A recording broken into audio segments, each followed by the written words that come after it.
Spiky Bits. Hey guys, MBG here today to give you a little look at one of the biggest kits I've ever seen in my whole life here. Dreamforge Games' new Leviathan Crusader Titan. This thing was on Kickstarter back in November, and I picked up one of these and 3 of the mortise pattern ones to go with my Chaos Army, and I just finally got it in, so I thought we'd take a look at this and some of the extras that came with it for the Kickstarter itself. Okay, so here it is right here. This is the brand new Leviathan Crusader. As you can tell, it's quite a big box for a plastic kit to come in. Probably one of the biggest boxes I've seen in a long time for any kit, save maybe some of the ArmorCast stuff that came out back in the 90s. It's very well done. Nice glossy kind of UV kind of sheen here. Here you can see some of the extra components that you can buy separately for the Titans, and then you've got some of the different product shots of the basic kit itself. Then back here you've got kind of the I forget what they call it, like the twist and lock technology, where they basically you can switch the arms out with any magnets or anything like that. So you can buy upgrade arms and things like that in the future, and you know, just kind of mess around, switch out your weapon loads and stuff like that. Here's a couple of optional items here. This is the capacitor coolers that kind of switch up the look of the exhaust stacks here. And then there's like the Excalibur sword that kind of upgrades the close combat weapon that comes with the Crusader itself normally. So a couple of things there that were actually included with the Kickstarter, but they also come separately as well. So let's get this opened up and take a look at it, because the inside is actually a real treat. Okay, so after a couple minutes of twisting and prying there, you get the top off, and as you can see, there's a very nifty little pack loot out here. Here's your base, your basic base, just to hold the Titan itself. It comes with these little display pieces here. So you can use it as a display piece, you know, on your shelf or whatever, or just, you know, just to play in game or whatever. You don't have to put that on there. Here's a nice piece of foam to try to keep the components protected there. And look at that, a nice full color instruction booklet, something we've never seen before, at least I haven't. That kind of really goes through and explains the kit itself and how it goes together. One of the things I really liked about this was the sprues were lettered, and actually the letters basically correspond to the instructions. Like basically you start with sprue A, B, C, D, and so on and so forth as you assemble the kit itself. Another cool thing is this thing actually has a lot of moving parts, which I thought was pretty neat. There you can kind of see the movable parts in lavender there. Kind of a couple of different neat little things there. I haven't put it together yet, obviously, because I wanted to take the video first, but apparently you can do a lot of different posable things with it, and you don't have to glue a lot of it down till the very end, which I thought was pretty neat. So, all right, let's get into the meat of this kit, because it's pretty serious, and we'll take a look at that. First of all, there's 2 huge stacks of sprues here. Take a look at that. I'll slide this out of the way here. So, like I said, every sprue is numbered. Let's see if I can focus. So every sprue is pretty much numbered, or lettered rather, and it corresponds with basically an area on the instruction book. So there's C. So C is basically some of the leg armor plates and such, just to give you an idea. So they're, I mean, you can kind of tell by the scale of my finger. I just have, I guess, normal size hands or whatever, but these things are pretty impressively huge as far as kits go. So you've got that, and then the next sprue up is what is this, sprue E, which is, I believe, the torso hip area. This is the kind of like pelvis kind of area, I guess. There's where you kind of put the legs in and stuff like that. So that just kind of gives you an idea. These are the hip, thigh kind of nub things. Just trying to set these back here in order so I get it back in here. This one's pretty easy to figure out. That's obviously the Vulcan Cannon, which is amazingly huge. I think it's probably bigger than the Warhound cannon itself. So, and the way I was looking at the instructions, it also looks like the barrel spin, so you can kind of spin it in place like a little revolver, which I thought was pretty neat.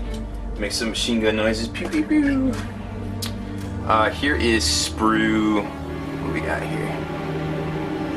Sprue H, which looks to be the rear exhaust capacitor cooler kind of things. Just to give you an idea, there's the top of the exhaust stacks. Very gothic, trendy looking. Here's the close combat weapon itself.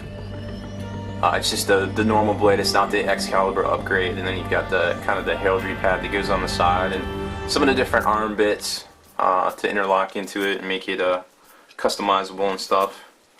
I'm not sure what side you want to use, like that side or that side, to put a design on it, but either way they look pretty good.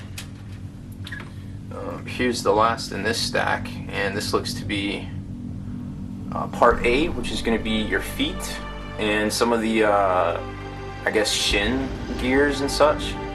So just to give you an idea there. This actually I think goes to the Vulcan Cannon, if I'm not mistaken, but like I said, I haven't put it together yet. Just kind of been eyeballing the sprues and such like that. So that is the first stack of sprues, which as you can see is pretty respectable. Here's the second stack. We'll take a look at those. So obviously rather large component kits there. Kind of reminds me of you know, Stomper or a Baneblade or something like that.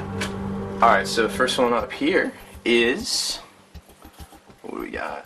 This is sprue B, which is more leg plates, leg and shin plates, thigh plates, things like that. Very, very early on in the instructions. This is sprue F, which, if I'm not mistaken, is the upper torso, shoulders, and some of the gears and stuff to attach the arms and head servos, things like that. There's that. Here is sprue G, which is the cowling for the head, and some on the Under Armour plate as well for the head that kind of goes over the chest. I believe this is the capacitor cooler exhaust stack on the back as well. So not too much on this sprue, but still needed nonetheless. Here's some cool Vulcan components. Obviously the Gatling gun itself, the barrels rather, and here's the feed. Now, interesting enough, the feed is about 5 different pieces for each side that you got to glue together, which, you know, kind of might be difficult. I can't really tell by looking at it, but you know, this is a rather large kit, and it's going to take some work to get it together. So it's just one of those things, maybe. And here's another sprue A, which is the feet and shin. So 2 of those, 2 sprue B, 2 sprue A, 2 sprue B, and it looks to be one of all the other sprues. So got that down. Let's continue taking a look in this box, which is pretty cool. Now, this little piece of foam kind of secures the sprues in the box itself. They were also rubber banded together so they wouldn't you know, kind of shaking and break in transit here. Now the actual most important parts themselves are in the bottom here. Kind of feel like I'm unpacking an iPad or something. So at the very bottom we got this nice kind of protective casing for which you can kind of tell is a lot of the gears and pistons to lock the legs and arms and torso together. And then you've got the shoulder pads. Let's get you a better look here. Then you've got the shoulder pads that go on the sides, the head itself, right there. There's the head itself, and then some of the chest areas and things like that. So some of the stuff that, you know, you're gonna see right on the very top, I guess they didn't want to get damaged or anything, so they put in a protective plastic here. You also, now a cool thing about this kit is it's very much a model kit in and of itself that requires screws. These little, I believe they're 16mm screws, so you get a packet of these to kind of help you put it together along with the glue and such. But like I said, there's a lot of moving pieces here, so the screws actually help with it, help secure everything down, and get you a nice good fit. And you know, kind of help everything stay together and such. So from what I can see so far, pretty well thought out kit. I'm sure, you know, there's always going to be some lessons learned on a new product, going from resin to plastic injection, you know, core injection mold slide technology that they call it or whatever. But from what I can tell, there isn't a whole lot of anything really negative about this kit so far. Just taking a look at the screws, kind of how it's packaged. Now, granted, it was you know, it was a little late for the Kickstarter pledges, but there's some logistical problems and things like that. But you know, that's always going to happen. So I'm just kind of repack this all in here, just kind of give you an idea of how it all goes. And instruction manual right there. It's very neat. I really like that full color manual. And the base right on top, nice and cushy. Now these things are suggested retail of $120. I believe the Kickstarter folks got them for, I don't know, 75 or 85 each, something like that. We got some free free upgrade, a couple of things here and there, and a couple of figures.